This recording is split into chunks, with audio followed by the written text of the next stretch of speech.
ये कलयुग है, मशीनरी युग है। इसमें हम कल्पना भी नहीं कर सकते काल हमारे को किस किस तरह से ठगेगा। ये मशीनरियां, ये आधुनिक उपकरण, ये विज्ञान परमात्मा ने तो हमें इसलिए दी है कि हम इनका सदुपयोग करें, हम परमात्मा प्राप्ति के मार्ग में हम इनका सहयोग लें। समय पे हम सत्संग में चले जाएं, समय पे आ जाएं, घर बैठे हमारे को सत्संग सुनने को मिल जाए, शंकाओं का समाधान हो जाए, जानकारी मिल जाए, हम दृढ़ हों जल्दी से जल्दी। और काल ने इन सारी बकवादों को इसलिए जो है वो शुरू करवाया है ताकि वो इनके माध्यम से हमारा शोषण कर सके, हमारी मन की वृत्ति को बिगाड़ सके, हमें गुरु पद और मर्यादाओं से नीचे गिरा सके। इसलिए देखो, ये कॉमन सेंस की बातें हैं ये। आज हम सब यहां पे क्यों फंसे इस काल के लोक में? क्या गलती थी? सबसे बड़ी गलती उस काल ने करी, हमने तो उसके ऊपर आस्था कर ली। लेकिन वो क्यों नीचे गिराया गया? सिर्फ एक गलती के कारण। क्या गलती थी? अपनी बहन को कुदृष्टि से देखना। बस काल की केवल इतनी गलती थी और गलती नहीं थी। भले उसने वहां पे तप किया, 70 युग, फिर 64 युग, उसने राज्य प्राप्ति कर ली, परमात्मा ने उसको 21 ब्रह्मांड दे दिए, लेकिन सतलोक से बाहर नहीं निकाला था ना। अगर वो अपनी बहन के ऊपर कुदृष्टि ना डालता तो वो उसी सतलोक में रहता, सारे सुख भोगता, और हम जितनी आत्माएं थी हम भी उसी के साथ में रहती वहीं पे। हमारा भी जन्म मरण नहीं होता, गधे कुत्ते सुअर नहीं बनते। लेकिन उसकी एक गलती, अपनी बहन के ऊपर कुदृष्टि डाल दी उसने, दुर्गा के ऊपर। अब ये काल क्या करेगा? जो गलती की सजा वो भोग रहा है, वो ही गलती आज हम सबसे करवाएगा। और हम कर भी रहे हैं। ऐसा नहीं है कि सामने से कोई लड़की आ रही है तो उसको देखेंगे, मन में कोई गलत विचार पैदा करेंगे या छेड़छाड़ करेंगे तो ही हम नीचे गिरेंगे। परमात्मा कहते हैं ये भक्ति है मन, कर्म और वचन की। चाहे शरीर से किसी का भला बुरा कर दो, चाहे मन में सोच के किसी का भला बुरा कर दो, या चाहे वचन से बोल के किसी का भला बुरा कर दो, दोष बराबर। मन कर्म वचन की भक्ति है। तो काल अब क्या करेगा हमसे? वो ही गलती करवाएगा जो गलती की सजा वो भोग रहा है। और उसके लिए उसने ये मोबाइल, ना चाहते हुए भी आपको अपनी सोच को जो है गंदा करना पड़ेगा। आप ना चाहोगे तो भी आप अपने मतलब की चीज देखोगे, लेकिन बीच में पता नहीं कहां से वो ऐसा ऐड भेज देगा, बिल्कुल नंगी फोटोएं, अर्धनगन, मुझसे दोस्ती कर लो, मुझसे ये कर लो, मेरे से बात करो, ये मेरा नंबर है, ऐड आ जाएंगे। और बाकी दुनिया भर की जो बकवादे हैं वो तो लोगों ने उसमें डाल ही रखी हैं। तो ये जरूरी नहीं है कि हम किसी बहन को, मां को या बेटी को या किसी औरत को, स्त्री को प्रत्यक्ष रूप में छेड़ें या हम उसके ऊपर कोई गंदी नजर करें तो ही हम गुरु पद और मर्यादाओं से नीचे गिरेंगे। नहीं, ये मन कर्म वचन की भक्ति है। मोबाइल में देख के भी अगर आपका मन गंदा हो गया तो नीचे गिर जाओगे। इसलिए परमात्मा कहते हैं कामी क्रोधी लालची इनसे भक्ति ना होए, और भक्ति करे कोई सूरमा जात वर्ण कुल। लेकिन इन बातों का उस परमात्मा को भी पता है कि ऐसा तो है ही नहीं कि मेरे से नाम दीक्षा ले ली, नाम दीक्षा लेते वो साधु बन गया, संत बन गया, महात्मा बन गया। जन्म जन्मांतरों का मैल उसकी आत्मा पे काल ने चढ़ा रखा है। जुगन जुगन के पाप सब, जुगन जुगन के मैल, और जानत हो जगदीश तुम जोर किए बद। ये परमात्मा आप जान सकते हो कि हमने कितने जन्मों में कितने भयंकर कुकर्म किए। आज तो चलो हम संत बन गए, साधु बन गए, भगत बन गए, कई कई जन्म तो हमने ऐसे भी भोगे हैं, हमारा तो पूरा जीवन ही भोग विलास में निकल गया।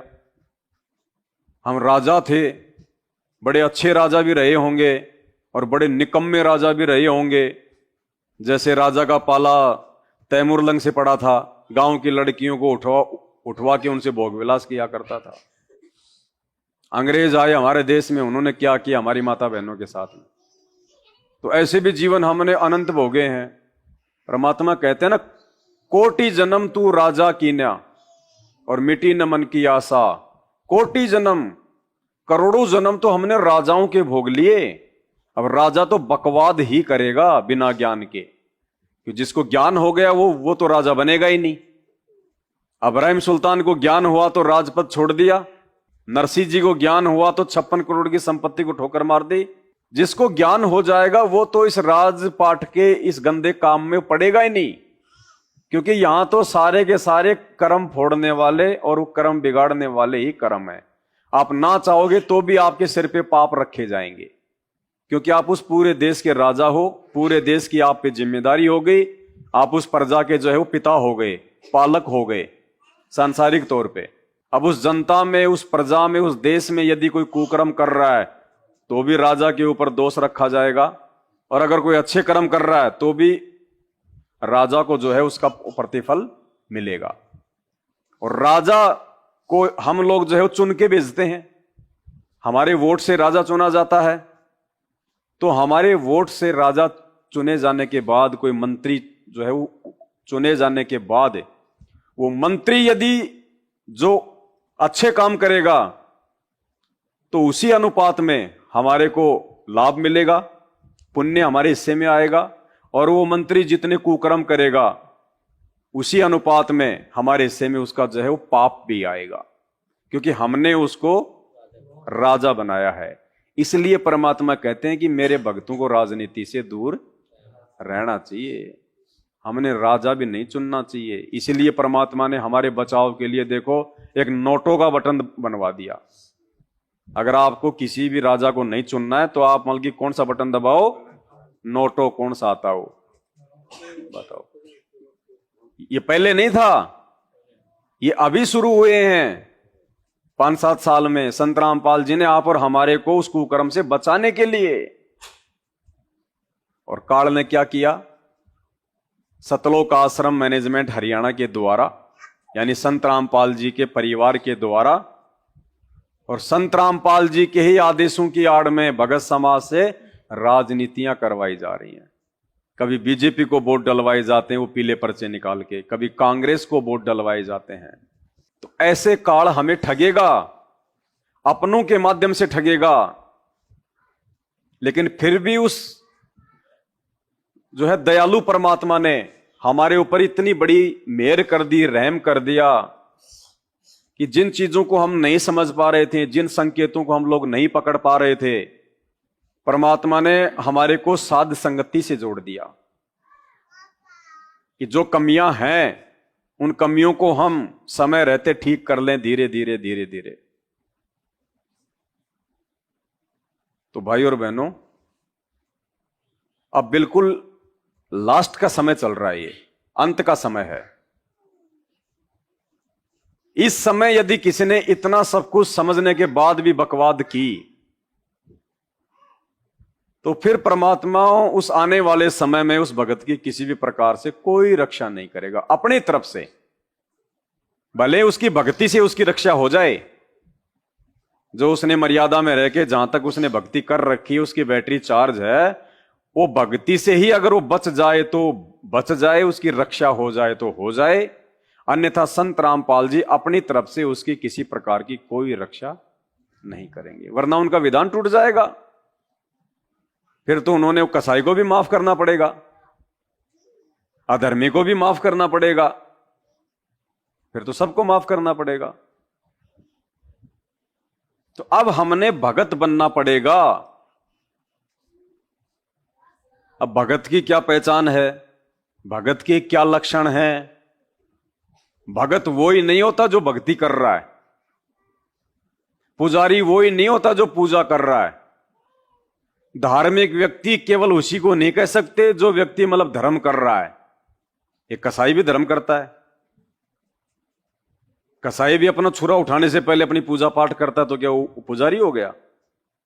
दिन में 100 बकरे मार के अगर वो दरगाह में जाके या कहीं मंदिर में जाके 100 रुपये अगर चढ़ा के आ रहा है तो क्या वो धार्मिक हो गया?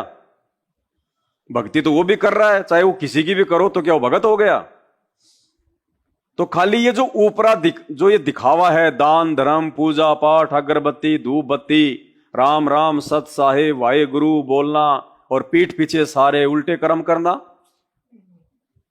रक्षा सूत्र बांध लेना, गले में अपने भगवानों की या अपने गुरुओं की फोटो डाल लेना, मात्र इतने से ही हम किसी को भगत नहीं कह सकते। भगत हमने अंदर से बनना पड़ेगा। अपने भगवान की शिक्षाओं को अपनी अंतरात्मा से अपने अंतःकरण में धारण करना पड़ेगा।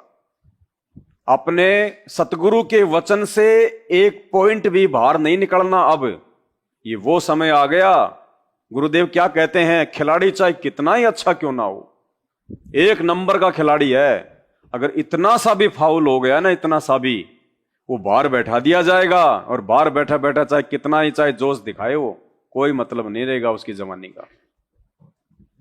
तो भक्ति मार्ग भी खेल का मैदान है और हमारे कोच, हमारे रेफरी हैं सतगुरु रामपाल जी भगवान, और आप और हमें खिलाड़ी।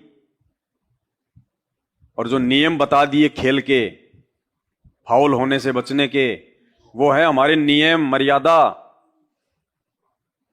उसके बाद फिर संत रामपाल जी कुछ नहीं करेंगे फिर। तो अब समय बिल्कुल अंत का चल रहा है। ये सिर्फ 4 साल, 23 निकल चुकी है आदि, 24, 25, 26, 27, 28, मतलब आगे आगे तो भयंकर। अब जो कुछ घटनाएं हो रही है ना, वो रुकेंगे नहीं, तेजी से बढ़ेंगे। तो हम कैसे उस समय अपने आप को संभाल पाएंगे? क्योंकि मर्यादा में नहीं रहेंगे तो अंदर से हिम्मत नहीं मिलेगी हमें।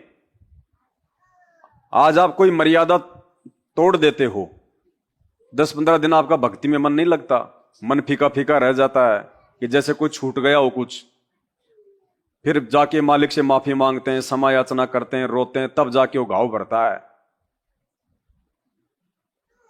जैसे मटके में छोटा सा छेद हो जाए, छोटा सा छेद, और मटके को आप पूरा जो है वो पानी से भर दो और वो टपक टपक टपक टपक, हमें यह भी पता है कि ये 2 दिन में जाके खाली होगा, लेकिन फिर भी हमारे को टेंशन रहेगी कि मटका फूटा हुआ है, खाली होगा खाली होगा खाली होगा।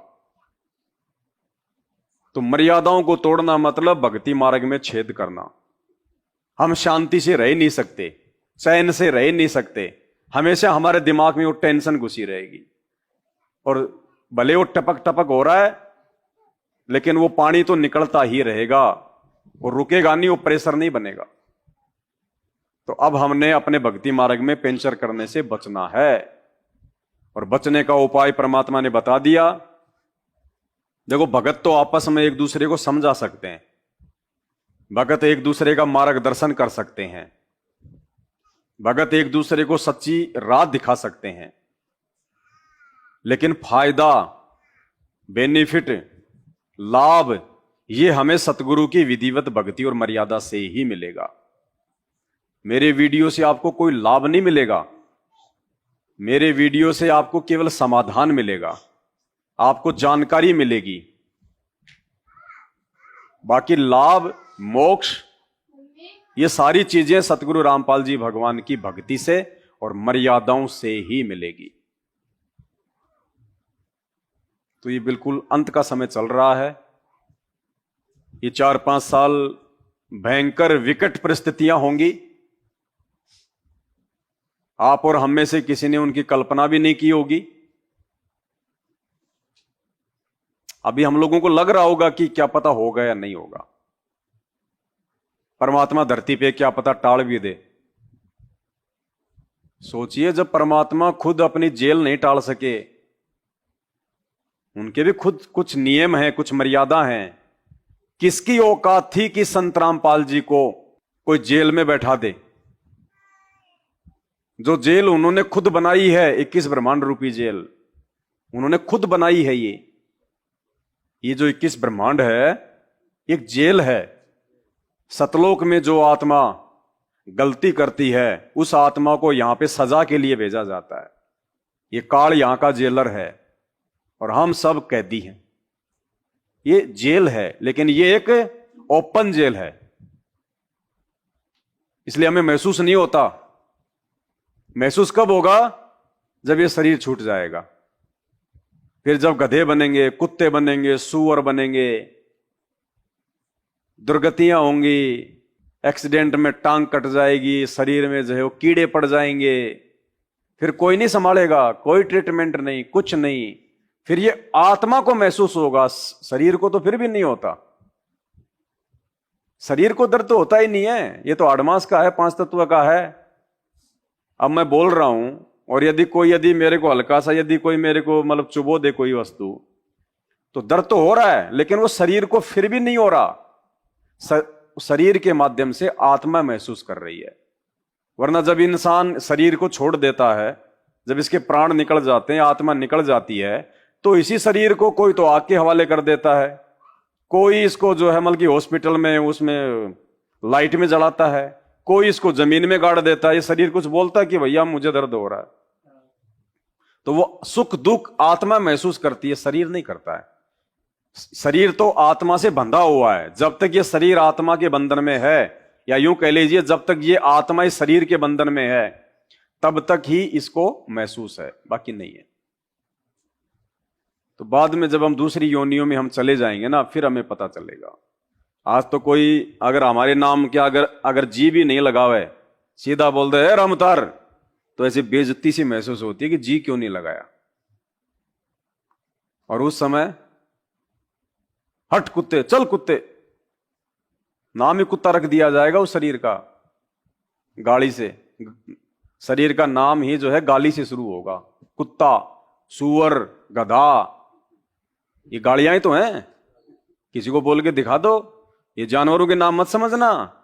अगर जानवरों के नाम है तो आप किसी आदमी को बोल के दिखा दो, ना कहो कुत्ता इधर आ, फिर देख है, और उसी आदमी को इधर आ रहे मेरे शेर इधर आ, फिर कुछ नहीं कहेगा है। तो देख लो काल ने कैसा फंसा रखा है। शेर बोलो तो भी वो जानवर ही है, और उसको अगर गधा बोलोगे तो भी जानवर ही है, लेकिन शेर बोल दोगे तो खुश हो जाएगा, और गधा गधा इधर आ, फिर देखो तुम्हें गधा बना देगा।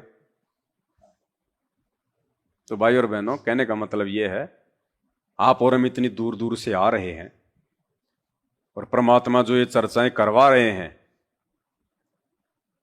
ये चर्चा मालिक इसीलिए करवा रहे हैं क्योंकि परमात्मा हम पे बेहद प्रसन्न है, खुश है, सब पे नहीं है। ये संत रामपाल जी भगवान अपने सभी भक्तों पे खुश नहीं है। जो इनकी मर्यादा लांघ चुके हैं, तोड़ चुके हैं, जिनको संत रामपाल जी अपने दिल से नीचे उतार चुके हैं, वो भीड़ तो सतलोक आश्रम मैनेजमेंट हरियाणा के पीछे है। और जो परमात्मा के हंस थे, जो परमात्मा के अंश थे, जो भक्ति के अधिकारी हैं, जो पिछले जन्म जन्मांतरों से, युग युगांतरों से परमात्मा की भक्ति की खीर खाते हुए आ रहे हैं, और जिनका आज चांस है सतलोक में जाने का, ये मात्र उन्हीं को परमात्मा ने सात संगतियों में जोड़ा है और ज्यादा निखारने के लिए। ये विशेष रजा, विशेष मेहर है। इस मेहर को हमने बना के रखना है। आज से पहले जो भी गलतियां हमसे हुई, अभी भी एक मौका है, भले आपने कितनी बड़ी गलती क्यों ना कर दी हो, चाहे आपने सात संगति से जुड़ने के बाद में ही कोई गलती क्यों ना कर दी हो, उसमें मैं भी आ गया, उसमें आप भी आ गए, आज भी एक मौका है हमारे पास में। ये बहुत दयालु है परमात्मा।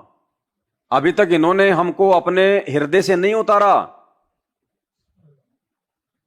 परमात्मा कहते हैं, कृत्यग्नि भूले नरलोई और जा घट निश्चय नाम ना हुई। अभी हम सात संगत वाले कृतज्ञ नहीं हुए। वो हो चुके हैं जो उनके परिवार के पीछे चल रहे हैं। वो कृतज्ञ हो चुके हैं जो सतलोक आश्रम मैनेजमेंट हरियाणा के पीछे, चाहे उनसे आश्रम बनवा लो, चाहे उनसे खेल का स्टेडियम बनवा लो, चाहे उनसे बीजेपी को वोट डलवा लो, चाहे कांग्रेस को डलवा लो, चाहे रक्तदान करवा लो, चाहे दे दान करवा लो, चाहे ज्योति का पैसा ले लो, चाहे पाठ का पैसा ले लो, चाहे अपनी बहन की शादी करवा लो, चाहे अपनी मां को जो है घर से निकलवा दो।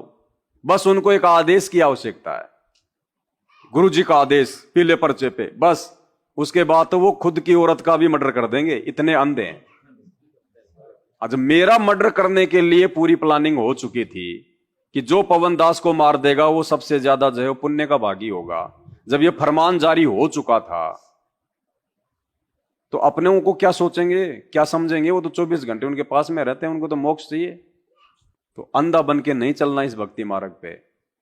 अंधा बन के चले तो काल ने देखो कैसे उनको गधा बना के छोड़ दिया, दिल से उतार दिया उनको परमात्मा ने। इतना समझाने के बाद सन 1994 से 2014 तक संत रामपाल जी ने कोई कमी नहीं छोड़ी समझाने में। हर प्रकार से आश्रम में बुला बुला के महीने में 3-3 दिन 6-6 दिन। कौन बुलाता है? 1 रुपया किसी से लेते नहीं थे। मांगे सो ही बढ़वा कहिए, दर दर फिर अज्ञानी, और जोगी जोग संपूर्ण जिसका मांग ना पीवे। संत रामपाल जी ने इतिहास उठा के देख लो 28 वर्षों का। किसी भी सत्संग में उनके मुख कमल से यह बता दो कि बच्चों तुम ज्योति करवाओ, तुम पाठ करवाओ, या तुम इतना दान करो, वो आश्रम बन रहा है, ये आश्रम बन रहा है, हमें भंडारे के लिए पैसा चाहिए, उसके लिए पैसा चाहिए। कभी भी अपने मुख कमल से अगर उन्होंने अपने भगत से 1 रुपया भी मांगा हो तो ये तो समर्थ है। दाता एक राम, भिखारी सारी दुनिया। ये तो सारी दुनिया को भीख देने वाला है, ये थोड़ी किसी के आगे हाथ फैलाता है। लेकिन आज उनके नाम से हाथ फैलाए जा रहे हैं, झोलियां फैलाई जा रही हैं, डरा के धमका के उनके आदेशों की आड़ में जनता से पैसा लूटा जा रहा है, सिर्फ धार्मिक धंधे के लिए, पत्थरों में पैसा बर्बाद करवाने के लिए, आश्रम बनवाने के लिए। अरे क्या चाटना है क्या हमें आश्रम? आश्रम का मतलब क्या होता है? आश्रम का मतलब होता है जहां बैठ के शांति से परमात्मा की चर्चा कर सकें, सत्संग सुन सकें। यही तो होता है आश्रम का मतलब। और आश्रम में कोई फिल्में थोड़ी चलती हैं, राजनीति की बातें थोड़ी होती हैं। आश्रम का मतलब जहां पे भक्ति और भगवान से संबंधित सारे काम हो, जहां बैठ के मालिक की महिमा कर सकें, परमात्मा की ज्ञान चर्चा कर सकें, उसको आश्रम कहते हैं। तो यहां हम लोग क्या कर रहे हैं? ये आश्रम है हमारे लिए।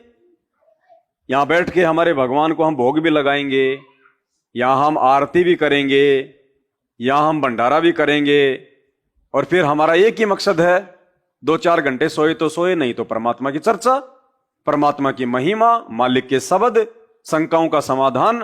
तो रियल आश्रम तो ये है।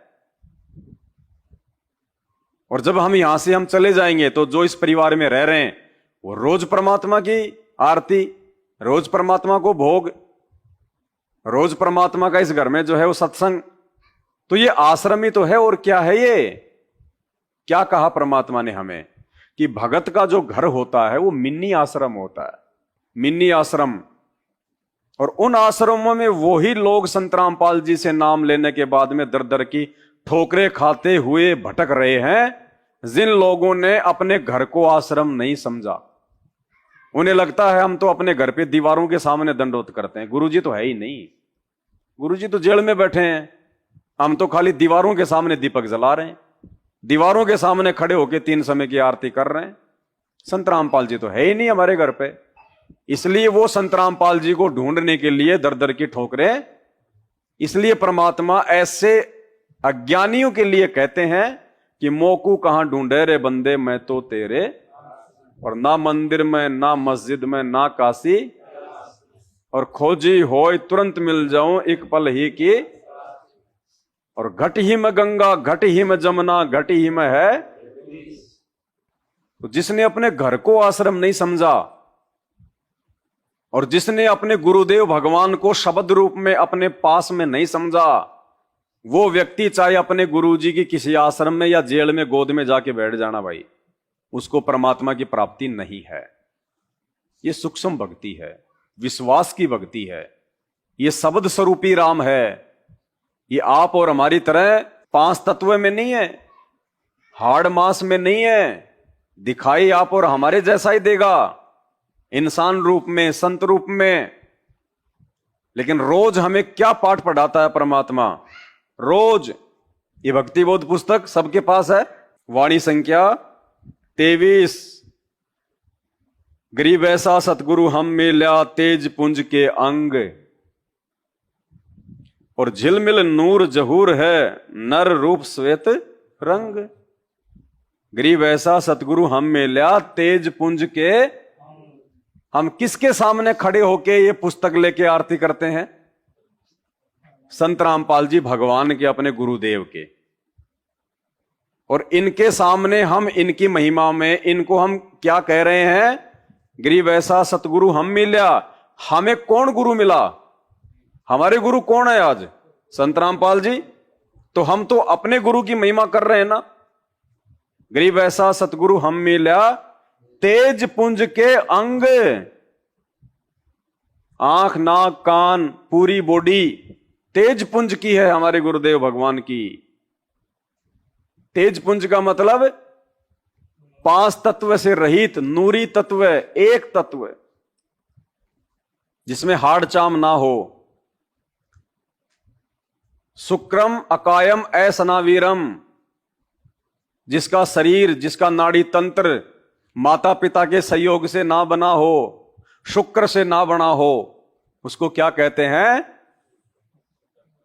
असनावीरम शुक्रम अकायम। और वाणी क्या कहती है परमात्मा की? ना सतगुरु जननी जने, और जाके माना बाप, पिंड ब्रह्मंड से रहित है ना वहां तीनों। हम संत रामपाल जी को अपना सतगुरु कहते कि नहीं कहते? उनकी फोटो के ऊपर उनके नाम से पहले हम सतगुरु लिखते कि नहीं लिखते? उनके नाम से पहले हम जयकारा लगाते हैं, बंदी छोड़ सतगुरु रामपाल जी भगवान की। तो सतगुरु कह रहे हैं ना। आश्रम में भी कहा करते थे जब गुरुजी मौजूद थे सत्संग के बीच बीच में। और गुरुजी भी कहते हैं कि भाई इस पूरी 21 ब्रह्मांड में इस दास के अलावा दूसरा कोई सतगुरु। तो सतगुरु की फिर क्या परिभाषा है? सतगुरु कौन होता है? सतगुरु कैसा होता है? कि ना सतगुरु जननी जने, जो सतगुरु होगा वो मां के गर्भ से जन्म लेके, और जो मां के गर्भ से जन्म लेके नहीं आएगा तो वो 5 तत्व का भी। तो या तो भाई वो वाणी फैल, या फिर संत रामपाल जी फैल। दो में से एक चीज तो फैल है भाई। अगर वाणी को यदि हम सत्य माने कि ना सतगुरु जननी जने और जाके माना बाप, तो वाणी अगर सत्य है, अमर वाणी है, तो सतगुरु की तो यही पहचान होगी। दूसरी तरफ सामने स्वयं सतगुरु, और हम उनके रहते सहते उनके सामने कहा करते थे कि सतगुरु रामपाल जी भगवान की। लेकिन इन्होंने कभी भी ये पलट के नहीं कहा अगर ये सतगुरु ना होते, ये बंदी छोड़ ना होते, अगर ये 5 तत्व की बॉडी से बाहर नहीं होते, तो इन्होंने कभी भी ये बात नहीं कही कि भाई तुम मुझे सतगुरु क्यों कह रहे हो। ये तो गरीबदास जी ने, जब वो कबीर जी आके उनको मिले थे छुडानी में, ये तो गरीबदास जी अपने गुरु जी के लिए कह रहे हैं, अपने सतगुरु के लिए कह रहे हैं। नालायको, मैं थोड़ा ना कोई सतगुरु हूं। कभी कहा गुरु जी ने ये बात है? वो तो उल्टा ये कहते थे कि 21 ब्रह्मांड में इस दास के अलावा कोई सतगुरु नहीं, कोई सच्चा ज्ञान देने वाला। तो समझदार के लिए तो इससे बड़ा कोई दूसरा प्रमाण नहीं हो सकता।